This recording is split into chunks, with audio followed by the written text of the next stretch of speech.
Eu tenho TV em casa, mas não assisto. Eu não assisto muita coisa na TV, só de vez em quando. A gente praticamente utiliza os dois, né? Hoje a simultaneidade da tecnologia, então a gente utiliza a televisão, às vezes a televisão com a internet. Questão de informação mesmo, eu preciso mais da internet do que da TV. Eu navego pela internet pelo celular. Eu acesso a internet no tablet quando eu estou na rua, em shopping centers, transporte público.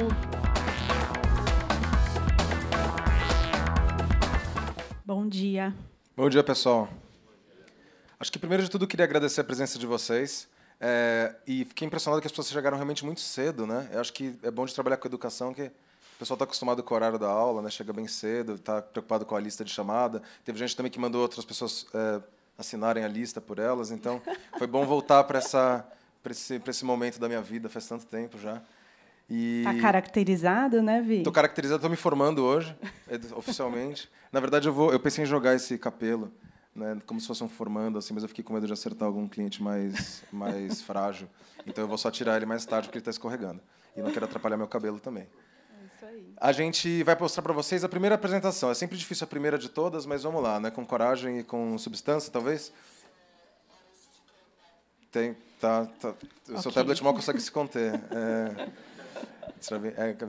Então, a gente vai apresentar a primeira parte, que, na verdade, é a nossa pesquisa, que foi a que a gente encomendou esse ano, né? Bom, a Maria Helena, nossa gerente de pesquisa, pode dar mais detalhes. Mar, o que a gente vai apresentar hoje?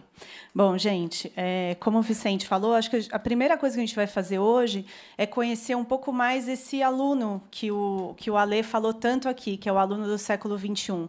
Acho que tem uma série de coisas que a pesquisa trouxe, learnings, insights, que com certeza vão impactar na forma como a gente pensa essa nova geração de alunos, essa nova geração de consumidores que estão aí por vir e que, de alguma maneira, eles estão nos ensinando como é que a gente readapta o nosso negócio para que fique mais em linha com esse novo comportamento.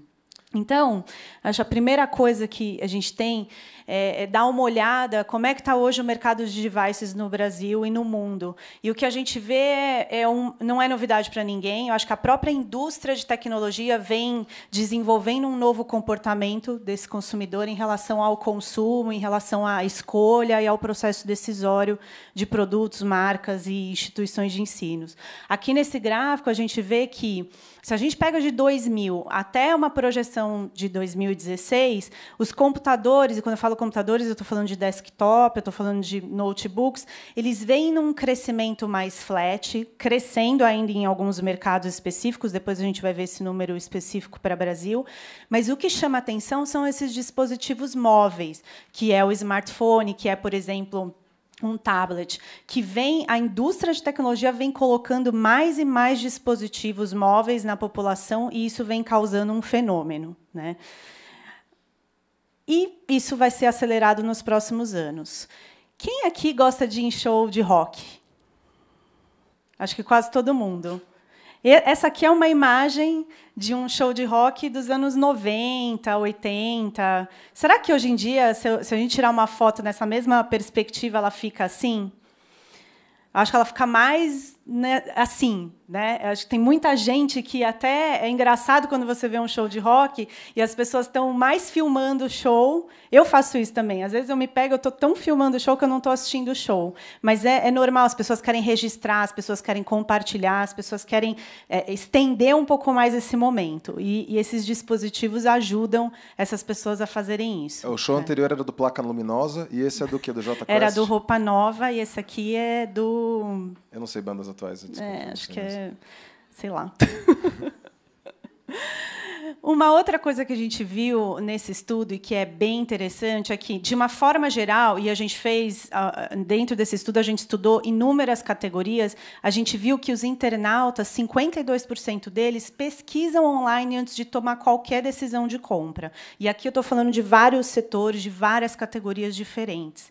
E quando a gente olha, por exemplo, o próprio smartphone, que a gente viu na imagem anterior, esse número vai a 60%. Então, toda a jornada de compra de um smartphone, por exemplo, 60% do tempo essa pessoa passa online, ela passa procurando informações sobre o produto que ela quer comprar. Um outro fato que a gente precisa refletir é um pouco Primeiro, essas gerações mais novas que o Ale falou tanto e a gente vai ver muito aqui, são as principais precursoras aí desse comportamento, porque são os digital natives. Essas pessoas nasceram nesse contexto. A gente está se adequando, né? Mas essas pessoas nascem num contexto onde não tem mais nenhuma possibilidade de não estar conectado. E um outro ponto interessante é a maturidade da rede, a maturidade do acesso que as pessoas têm. Se vocês olharem, por exemplo, para o Brasil, o que a gente vê? Que 39%, que é essa parte cinza aqui do gráfico, é o percentual de brasileiros hoje que estão conectados há mais de 5 anos. Ou seja, a nossa rede, o nosso público conectado ainda é muito jovem. 61% dos brasileiros hoje internautas estão na rede há menos de 5 anos. E a gente percebe em estudos de comportamento dos internautas que quanto mais maduro esse internauta é na rede, mais atividade de busca e mais atividade de compra online, e mais atividade de qualquer atividade de educação online ele faz. Então, a gente tem ainda 61% da rede aprendendo e usando e fortificando aí essa relação de conexão. E, por isso tudo, acho que o principal ponto nos faz pensar que a gente está num momento especial hoje. A gente está num momento de shifting desse comportamento. Por que um momento de shifting no comportamento? Porque, o primeiro, se a gente for refletir sobre conexão, a gente pensa o seguinte: há um tempo atrás a gente falava, eu vou entrar na internet. Eu vou entrar na internet. A gente tinha sessões online. Você entrava na internet, não entrava? Eu entrava na Originet. Eu lembro. Pois é. Hoje em dia você entra na internet? Não. Eu não consigo sair da internet, na verdade. Pois é, estamos o tempo todo. Interessante que você vê matérias hoje em revistas como a Wired, né, como a Info, que falam que sair da internet hoje, ficar fora da internet é um estilo de vida. É um novo approach da vida moderna, né? Você não estar na internet. Então, ou não ser, né? Não viver na internet. Eu escutei aqui uma pessoa falando, foi o Ricardo Guimarães, foi o Ricardo Guimarães. Ele falou que o estar conectado, estar on, estar off, ele passa a ser um estado de espírito. Estamos offline porque queremos estar, a nossa mente, o nosso estado de espírito offline. Mas esse conceito on e off, hoje em dia, é muito questionável. Essas pessoas estão o tempo todo conectadas. Estamos o tempo todo na internet. Né? De alguma maneira, estamos online. E isso muda. Qual é o primeiro fator? Isso muda a maneira como a gente se informa. Isso por quê? Porque a gente tem esse acesso à informação o tempo todo. Information is power. Né? A gente está empowered. Os consumidores estão hoje com muito acesso à informação. E qualquer acesso à informação muda profundamente um processo decisório. Eu tenho mais elementos para decidir. O consumidor ele compara mais, ele busca mais informações, e por isso a gente está nesse momento tão específico e tão de mudança que a gente tem que observar com muito cuidado. Só para vocês terem uma ideia de evolução, a gente pegou a população global conectada. Então, de 2007 para 2012, a população no mundo quase dobrou de tamanho. Então, a gente tinha, por exemplo, 1,5 bilhões de pessoas em 2007 conectadas, e a gente foi para 2,4 bilhões em 2012. Hoje, se a gente pegar esse número hoje, a gente tem até mais. Né? E, quando a gente olha Brasil especificamente, esse crescimento foi ainda maior. Nós triplicamos de tamanho. A gente tinha 36 milhões em 2012, e hoje a gente chegou num marco histórico de metade da população praticamente está conectada. São 102 milhões de brasileiros conectados. Existe uma projeção aqui que eu acredito bastante nela, que 85% da população brasileira, em 2015, vai ter acesso a algum dispositivo móvel conectado. Eu acho que é interessante comentar também que 100 milhões, né? Metade, só metade. Só metade. Países como a Inglaterra têm taxas de 80% de penetração, 90% ou mais. Só que a Inglaterra só tem 80 milhões de pessoas, né? O Reino Unido, na verdade. Então, a gente já tem uma população online maior do que quase todos os países têm de população offline. Então, o Brasil já é uma das grandes potências digitais do mundo inteiro. 102 milhões de usuários digitais seria um dos 5 maiores países do mundo. Em número absoluto, muito importante. E uma coisa que eu lembrei enquanto você estava falando é que a gente atingiu 60 milhões de brasileiros conectados num período de 5 anos. Quanto tempo será que a TV, por exemplo, demorou para atingir uma audiência de 50 milhões? Você tem uma ideia, Vi? Bom, a gente demorou 5 anos, talvez 10 anos. Né? 13 anos. TV, 13 anos e rádio, 38 anos. Então, para eles atingirem 50 milhões como audiência, foi esse tempo e a gente atingiu 60 milhões em 5 anos, para a gente ver a curva do crescimento aí digital em 5 anos. Um outro ponto, e aqui é um pouco de declaração mesmo do consumidor, claro que a gente olha números de vendas e de entrada de dispositivos no país, mas olhando com o que o consumidor declara em termos de dispositivos, a gente também vê a mesma tendência aqui. Esse consumidor, do ano passado, de 2012, Q1 para 2013, Q1 também, por exemplo, em smartphone, a gente tinha uma incidência na população de 14%, e hoje a gente tem 26% dos brasileiros declarando que tem smartphone, um crescimento de 86%. Tablet, muito pequeno ainda, a gente tinha lá atrás, né, em 2012, também um crescimento, uma incidência, uma penetração de 1%, esse número foi a 4%. 300% em um ano. E quando a gente olha computadores, tem uma tendência interessante aqui, que o desktop ele segue a tendência, por exemplo, se a gente olhar para o mercado americano, de estabilização.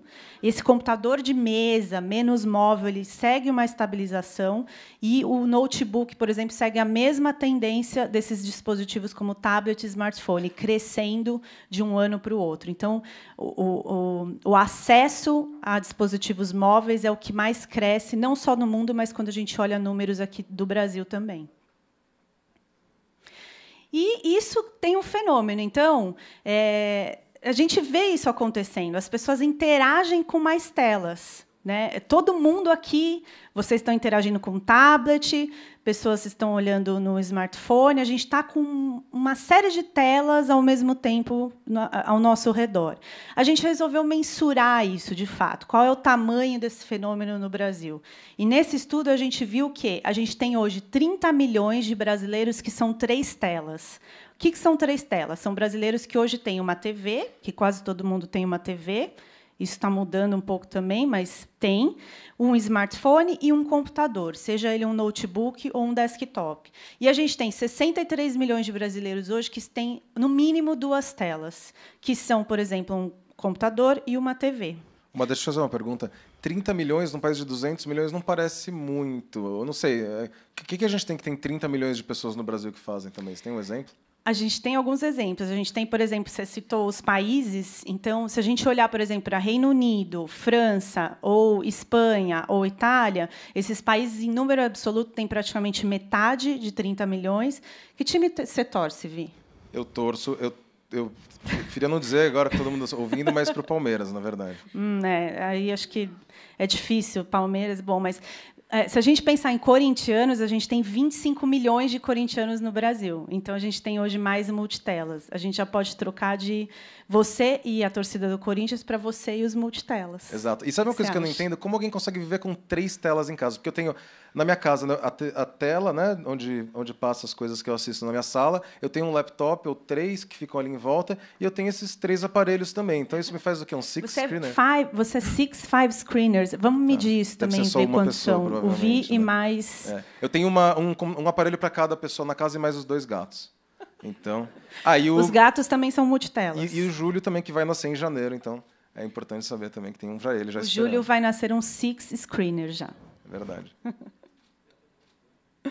E isso tem qual é o impacto desse consumidor multitelas? O impacto é que ele passa a consumir conteúdo, informação e mídia muito mais através de telas do que através de qualquer outro lugar ou outro meio. Quando a gente vê aqui, 69% desses consumidores consomem diariamente conteúdos e mídia através de tela, e 31% outros meios. E aqui eu estou dizendo rádio e toda a parte mais impressa de revista, jornal. É difícil ver um jovem hoje lendo um jornal ou lendo uma revista. Eu assino a Folha até hoje, mas é difícil. As pessoas estão olhando todo esse conteúdo online, até dos mesmos provedores de informação, mas bastante online mesmo.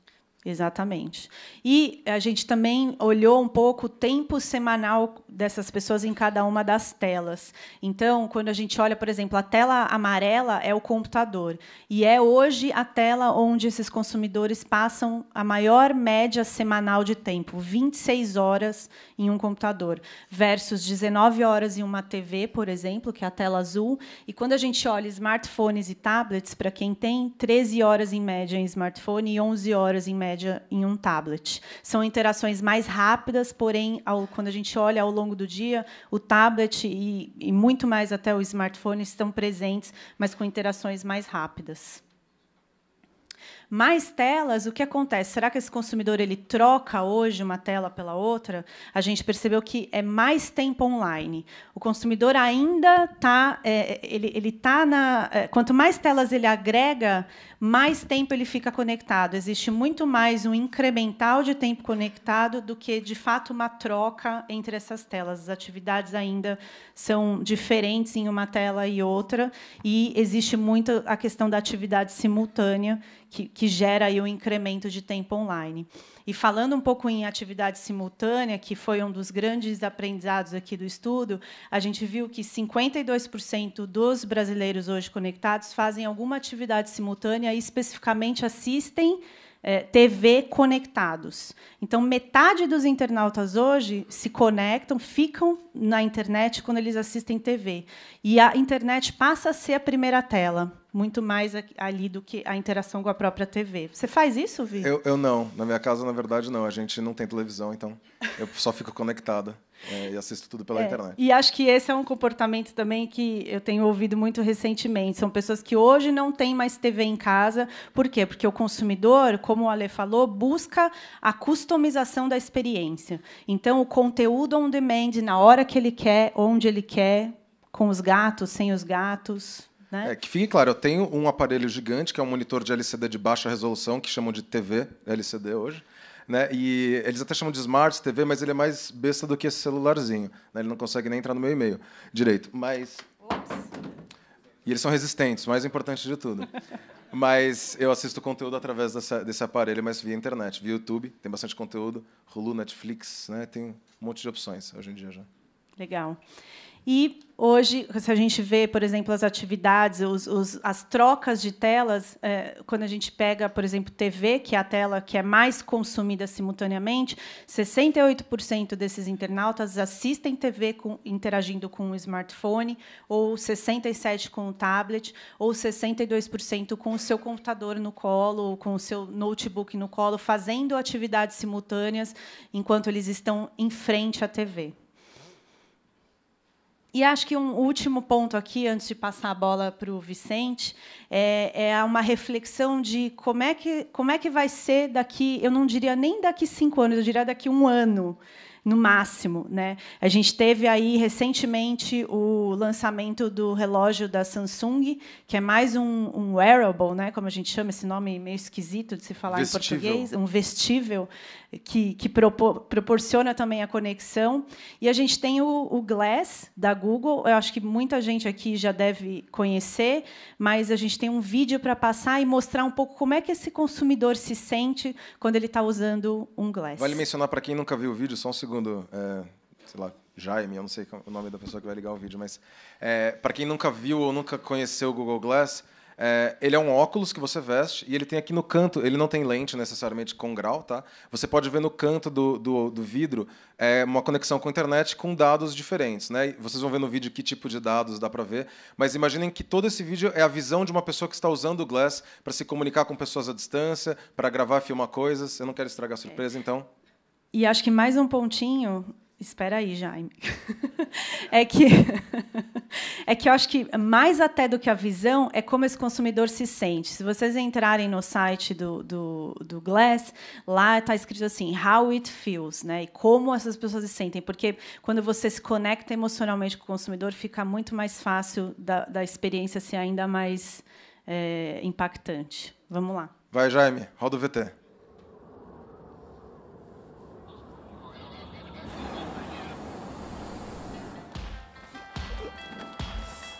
Okay, Glass, record a video. This is it. We're on in 2 minutes. Okay, Glass. Hang out with the Flying Club. Google photos of tiger heads. You ready? You ready? Right there. Okay, Glass. Take a picture.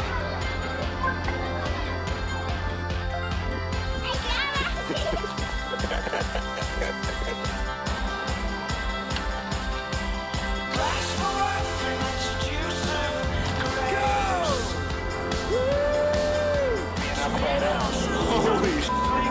That is awesome. Okay, Glass, record a video!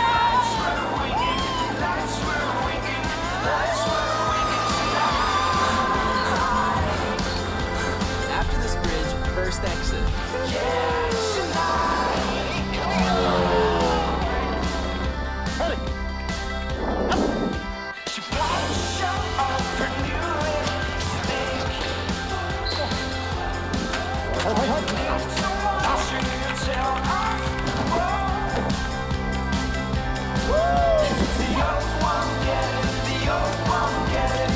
Oh yeah, A12, right there.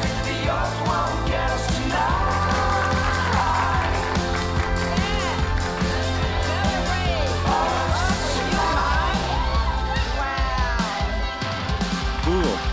Stay delicious in Thai. อร่อย Aroy. Google jellyfish.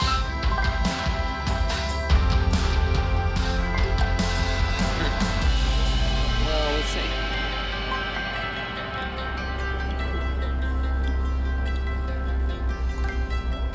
It's beautiful.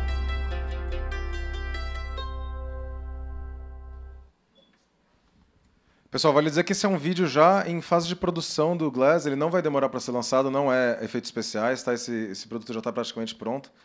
Queria muito ter tido um Glass para apresentar hoje, mas não rolou. E agora a dúvida, na verdade, é jogando a bola de volta para vocês, né? Assim como os smartphones não são permitidos em classe hoje, apesar de eu achar que provavelmente são usados de qualquer maneira, como é que vocês vão fazer com o Glass? Vocês vão banir ele, excluir a inovação da sala de aula, ou vocês vão tentar usar ele dentro da sala de aula ou dentro dos métodos de ensino à distância para conseguir adicionar valor em cima do ensino que vocês oferecem usando o Glass?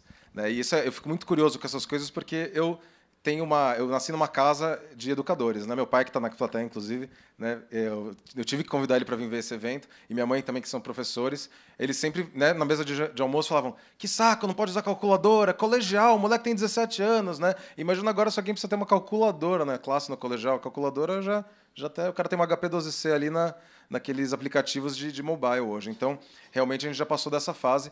E a ideia é, se a pessoa está conectada constantemente, o tempo inteiro, dentro da sala de aula, inclusive, como que a gente vai lidar com isso no nosso tempo como educadores e como marqueteiros, né? Então, vamos passar para a parte de marqueteiros agora, né? Que é a parte onde eu posso falar com mais propriedade, inclusive. A gente fez essa pesquisa esse ano para tentar entender alguns pontos específicos sobre 3 partes importantes do business de educação. Tá? Então, a gente quis saber primeiro como que esse aluno do século XXI, como a gente disse, integra esse comportamento de conectividade constante, né, de cada vez mais telas, dentro do dia a dia dele, para entender, descobrir a necessidade, comparar, participar de processo seletivo e se matricular numa instituição de ensino. Depois a gente também queria saber como é, dentro da mente dele, o processo de conhecer, escolher e decidir a instituição final que ele vai cursar, e qual que é a história inteira da jornada de decisão. E aqui eu já vou deixar uma mensagem bem clara, vocês vão ficar decepcionados com a quantidade de informação mostrada, porque a pesquisa é enorme. Tá? Então a gente trouxe aqui alguns pontos principais e algumas dicas, né, para vocês já levarem para casa, ligarem para o TI, né, pedirem para ele colaborar, mexer no site, mexendo nas campanhas, ativar coisas para vocês, porque realmente são bastante pontos interessantes e bastante focados nos 4 segmentos que a gente pesquisou. Graduação, pós-graduação, cursos de inglês e EAD. EAD sendo qualquer ensino à distância que possa ser feito via internet, ou via rádio, via TV, via satélite. Tá? Então, vamos lá. Nossa primeira coisa importante aqui é entender qual que é a jornada que a gente está falando, né? O que ficou claro na nossa pesquisa. Acho que alguém já deve ter visto esse mapa que a gente fez antes também na última vez que a gente fez o evento de educação. Então, o aluno, o potencial aluno, o futuro aluno, ele passa por 4 pontos importantes. Primeiro, ele descobre a necessidade dele de fazer um curso e ele vai atrás de informações para comparar. Ele usa a busca para comparar, mas ele também, obviamente, entra nos sites de vocês para fazer a comparação de oferta e de tudo que vocês têm de diferenciais para oferecer para ele. Depois ele usa outros sites, e essa foi um dos grandes learnings, né, dos grandes aprendizados dessa versão da pesquisa, que sites de vídeos eles já estão muito importantes para participar do processo de decisão desses alunos. Tá? E no final, obviamente, ele participa de um processo seletivo, se inscreve, né, para um vestibular ou para uma prova de proficiência, e aí ele se matricula em algum curso final e finalmente chega aquele momento tão importante que o lead vira um aluno matriculado, né, e traz o dinheiro de volta. Lembrando que esses steps não são lineares e que eles são feitos em qualquer lugar, porque lembra, esse consumidor ele é multitelas, então ele pode fazer esse processo sentado em frente à TV, mas buscando, por exemplo, descobrindo a necessidade, mas ele pode fazer no ônibus indo para o trabalho, porque é o tempo que ele tem e a tela que ele tem. Exatamente. Né? Como dizia uma pessoa que eu conheço, que eu não lembro quem era que falava isso, a melhor tela é aquela que está com você naquela hora. Então, sim, eu gostaria de estar em casa no meu monitor de 21 polegadas ou no Google com os 2 monitores, mas se eu estiver no ônibus, eu vou usar o meu celular. E o que é interessante é que o mobile agora está presente em todo esse processo de decisão. Então, o que a gente foi buscar até? Né? Eu pego ônibus e metrô para andar em São Paulo, e táxi, às vezes. Eu não gosto de dirigir. Então, pode ser uma experiência muito interessante. Eu recomendo a todos vocês, especialmente porque eu acredito que todo mundo aqui está razoavelmente interessado em jovens que pegam muito ônibus hoje em dia, classe C, classe B, que anda bastante de ônibus, e vocês podem ver na prática o comportamento desse público-alvo. Geralmente, dentro do seu carro, você não percebe tão bem o que eles estão fazendo. E eu vou mostrar um exemplo aqui que toda vez eu passo no metrô e eu tiro foto. Então, a gente vê que o mercado adora mídias de impacto de imobiliário urbano, metrô e ônibus. Toda vez eu vejo todos os players de educação investindo em mídia desse tipo, que eu acho muito legal. Eu estou lá no metrô, eu não tenho nada para fazer, todo mundo está ou jogando Candy Crush ou Angry Birds, e vale um dado interessante. A última vez que eu me lembro, todo dia são jogados 125 anos de Angry Birds. Tá? Então, vejam bem que a gente poderia estar curando câncer, mas a gente prefere jogar Angry Birds. E, claro, mais divertido, menos complicado. Mas o que é interessante? Eu também vejo, e eu não tiro foto para não ficar, porque parece que eu estou forçando a barra, mas eu sempre vejo as pessoas olhando para esses anúncios e mexendo nos seus celulares para pesquisar e entender mais. Então, a minha pergunta é, seus sites estão prontos para receber esses navegantes de mobile? E quando eu digo que o seu site tem que estar pronto para o mobile, não é que ele tem que estar pronto, que nem ele é hoje na internet normal, que a gente está acostumado. Ele tem que ser fácil de ler, afinal de contas, nem todo mundo enxerga tão bem quanto eu. Ele tem que ser fácil de navegar com menos informação ou mais compartimentalizada do que o seu site normal.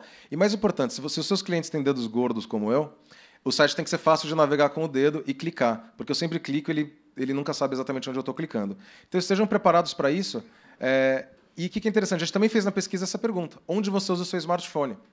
E a gente descobriu que, depois de casa, trabalho, restaurante e loja, afinal de contas, a coisa mais importante do mundo hoje é tirar foto do que você come todas as vezes, em todos os restaurantes, não importa se seja no McDonald's, eu tenho que tirar uma foto porque o que eu como é muito importante para os meus amigos, mas também no trânsito e no transporte público. Aproximadamente 77% no transporte público dos nossos pesquisados alegaram usar no transporte público seus celulares. Então, a pergunta é, vocês estão preparados para receber esses visitantes ou eles vão ter uma experiência terrível online? E não sou só eu que estou dizendo. Eu, pessoalmente, odeio quando eu entro num site mobile e ele não está navegável. Eu até queria fazer uma pergunta. Tem alguém aqui sem celular hoje no bolso? Isso aqui a gente pega uma faixa específica da população, é incrível, né? Quem aqui não usou o celular nos últimos 30 dias para achar um caminho ou uma coisa no mapa? Vocês veem como é importante, né? Todo mundo ou está com preguiça de levantar a mão ou realmente usa bastante mapas. O Waze também é uma ferramenta nova, eu recomendo para todos vocês. Muito legal para fazer isso. Mas se é uma mídia de impacto, esse consumidor vai procurar se informar naquele momento e, como a gente falou aqui antes, esse consumidor é atarefado. Será que depois ele vai lembrar? Então, você perdeu a oportunidade. Ele foi impactado, ele foi procurar e a experiência tem que ser muito boa no momento que ele faz, porque é uma oportunidade, você pegou esse cara de verdade. Então, a experiência que a gente proporciona deve ser, sim, uma experiência bacana para o usuário. Exatamente. E a mídia offline é estimulante. Ela estimula a pessoa a procurar mais. Se ela tem um celular na mão, podem ter certeza que 77% pelo menos vai ter e vai pesquisar a sua instituição. Então, vá atrás desse site mobile. Então, e não sou só eu que odeio sites quando não funcionam no mobile. 53% na pesquisa concordam com essa afirmação. Eu vou ler, apesar de ser meio ridículo, mas vamos lá, vai que alguém não enxerga aqui.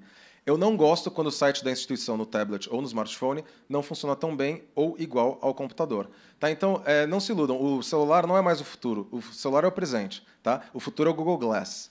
O presente é o celular. Vocês têm que ter sites preparados, ou pelo menos uma adaptação do site de vocês que tem que funcionar. Então, essa fica a nossa primeira dica. Antes de mais nada, comecem a pensar no mobile como um ponto principal do acesso dos seus públicos. Tá? E agora vamos falar um pouco de busca mesmo.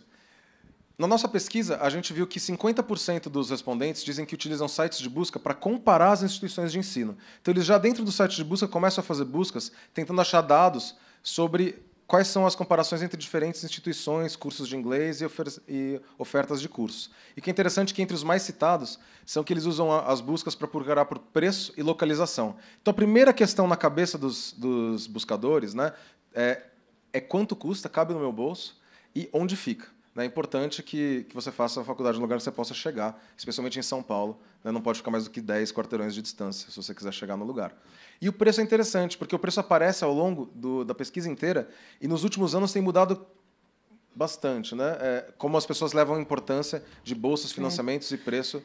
Eu acho que preço é sempre um item, em qualquer jornada, ele é um item importante, porque o consumidor precisa saber, de fato, se cabe no bolso. Acho que a principal mudança que aparece aqui é mais do que preço, as condições de pagamento, porque vocês estão criando uma acessibilidade muito maior para o consumidor, em termos de financiamento, em termos de condições, e isso apareceu aqui. Então, além do preço, esse consumidor está, às vezes, muito mais interessado em saber como é que ele vai financiar aquilo, qual é a condição melhor que atenda à necessidade dele, mais do que o preço em si, é a condição. E só para vocês terem uma ideia, educação é importante dentro do Google, as pessoas buscam por educação.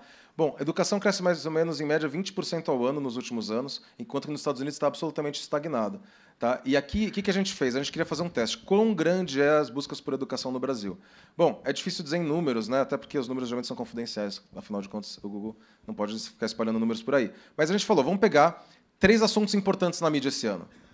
A visita do Papa, a Jornada da Juventude e a Copa das Confederações, nosso treino, nosso esquenta para a Copa. Se você pegar essas 3 buscas, né, por todos esses 3 assuntos, multiplicar por 3, é o mesmo número de buscas por FIES no Brasil, no ano de 2013. Então, vejam a importância desse número dentro do nosso mercado. E FIES é só um exemplo. A gente tem vestibulares, faculdades, crescimento profissional, ProUni também, é claro, Enem. Essas buscas são todas monumentais igual a FIES. Então, fiquem atentos de como vocês podem utilizar palavras que não necessariamente estão dentro do dia a dia de vocês, dos cursos, mas que estão correndo em volta do nosso mercado.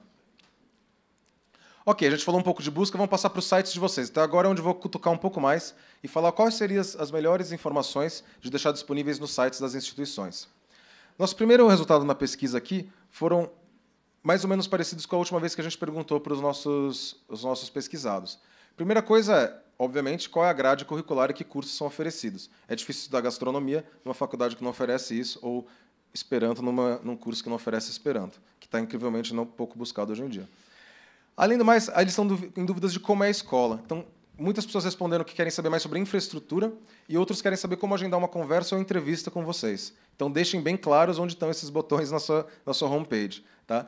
E também, obviamente, isso vai surgir muitas vezes se cabe no meu bolso. Então, não só se eu posso pagar, mas se eu posso conseguir um financiamento privado ou público para conseguir fazer esse curso que eu tanto quero. Eu acho que o principal desafio aqui, esses consumidores vão sempre buscar essas informações, mas é quem fala de modo mais criativo com esse consumidor Exatamente.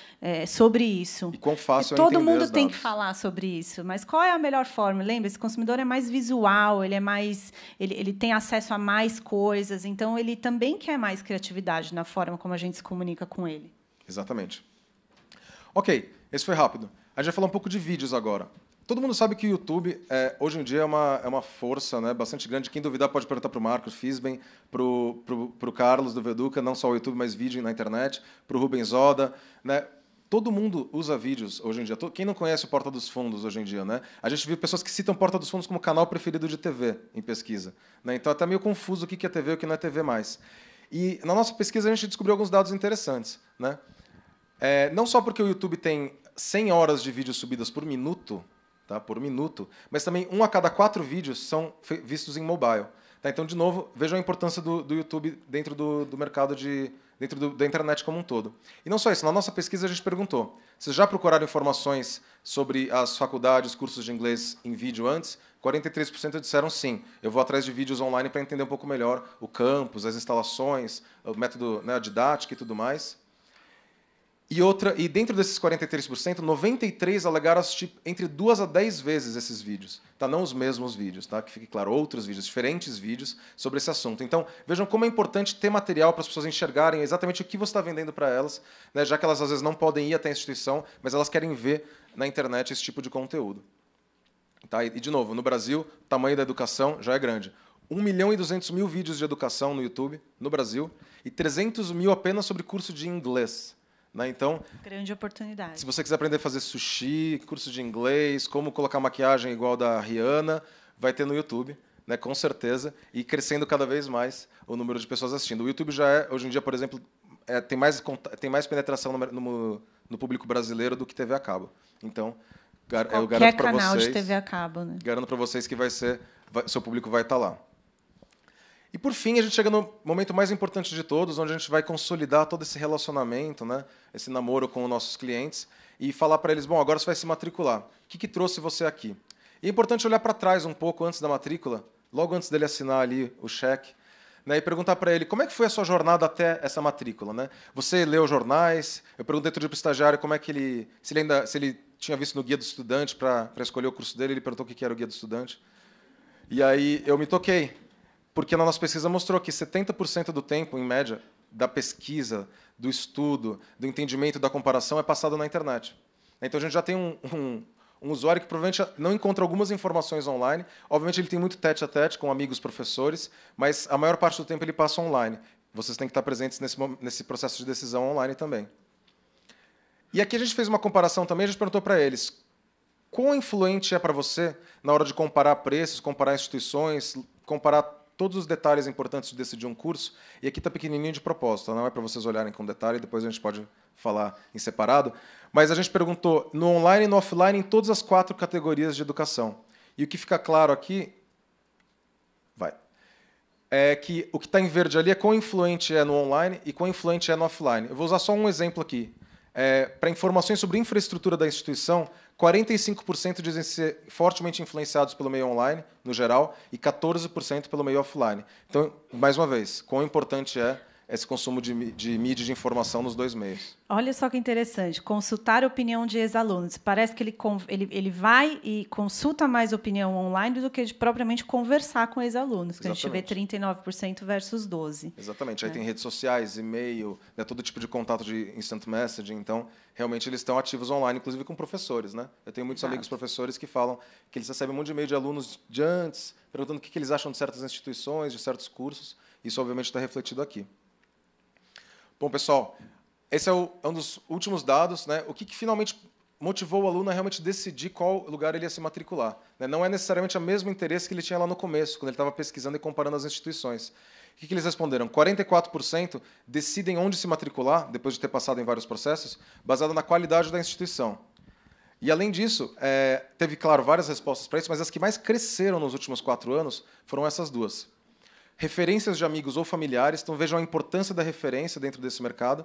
E 19%, isso foi um crescimento de quase o dobro das respostas, de melhores condições de pagamento. De novo, bolsas e financiamentos. E o que é interessante? Acabou aquele cenário, né, da minha época, pelo menos, onde o papai pagava a sua faculdade. Né? Dentro dos respondentes, 85% dos alunos diz que pagava do próprio bolso o curso, e 88%, no caso de EAD, que foi o mais outlier de todos, diz que ia pagar do próprio bolso. Então, mais uma vez, a importância de deixar bem claro as condições de financiamento ou dos parceiros de instituições que vocês trabalham para oferecer esse tipo de facilitação. E aí a gente vai falar um pouco do sonho do brasileiro. Mar, o que você tem a dizer? Eu acho que aqui foi pelo menos para mim, foi um dos momentos mais legais e até bonitos. É bonito mesmo de se ver na pesquisa, que vai mais um, Vi, por favor. esse sonho do brasileiro ele muda um pouco. Acho que sempre existiu o sonho da casa própria. O brasileiro sempre, em qualquer pesquisa, falou: o que você deseja? Eu desejo ter a minha casa própria. E depois eu desejo estudar. E aqui a gente vê que esse brasileiro hoje ele fala que estudar para ele, mais do que um crescimento profissional, é uma realização pessoal. A gente vê para a graduação, por exemplo, 24%, essa resposta tem uma série de outras respostas, mas 24% é bastante expressivo para a realização pessoal. Ou seja, esse consumidor vem de gerações, muitas vezes, que não puderam estudar, são os pais que não estudaram, são os avós que não estudaram, e ele fala: não, agora é a minha vez, eu quero... É uma realização para ele. Então, acho que aqui é um elo que a gente tem que manter com esse consumidor nas nossas comunicações e abordar mesmo, porque a motivação pessoal ela é um sonho do brasileiro, né? A motivação pessoal de estudar passa a ser um novo sonho aí do brasileiro. É muito legal de se ver. Exato, mas até é interessante ver que idiomas EAD, ainda a primeira resposta é crescimento profissional. Sim. Isso é importante por quê? Porque agora, no nosso fechamento, eu tenho essas 5 dicas finais para vocês antes da gente passar para a próxima palestra.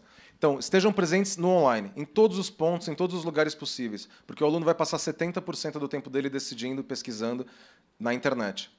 Lembrem-se que tem 30 milhões de brasileiros com apenas 3 telas, né? Só 3 telas, mas, enfim, são muitas telas onde ele vai passar o tempo decidindo, navegando na internet. Então, lembrem-se de adaptar o site de vocês para todos esses formatos. Em terceiro lugar, cada potencial aluno tem um perfil. Então, garantam que tanto o financiamento, quanto grade curricular, quanto contato com os professores e entrevistadores, vai estar bastante visível e bastante fácil de acessar nos sites e nas redes e nas páginas de vocês. Em quarto lugar, lembre que o aluno ele não espera só texto, ele não espera só ver um monte de palavras dizendo para ele como é a sua instituição. Ele quer ver fotos, ele quer ver vídeo, ele quer procurar em vários lugares diferentes esse conteúdo. Estejam presentes neles também. E a outra coisa é, na hora de montar a comunicação, qual é o sonho do público-alvo? Ele quer crescimento profissional, crescimento pessoal, ou ele quer alguma outra coisa? Que a gente pode ver em detalhes depois. A gente não sabe ainda, né? Mas a gente pode sentar com calma e pesquisar. Então, pessoal, muito obrigado. Obrigado pela presença de vocês. Obrigado para os meus pais que me encheram o saco para eu lembrar que educação é a única coisa que importa. Se você tem todo o resto e não tem isso, você não tem nada. E obrigado a todos vocês por proporcionar isso para todos os brasileiros. Valeu, pessoal. Obrigado por ter. Obrigada, gente.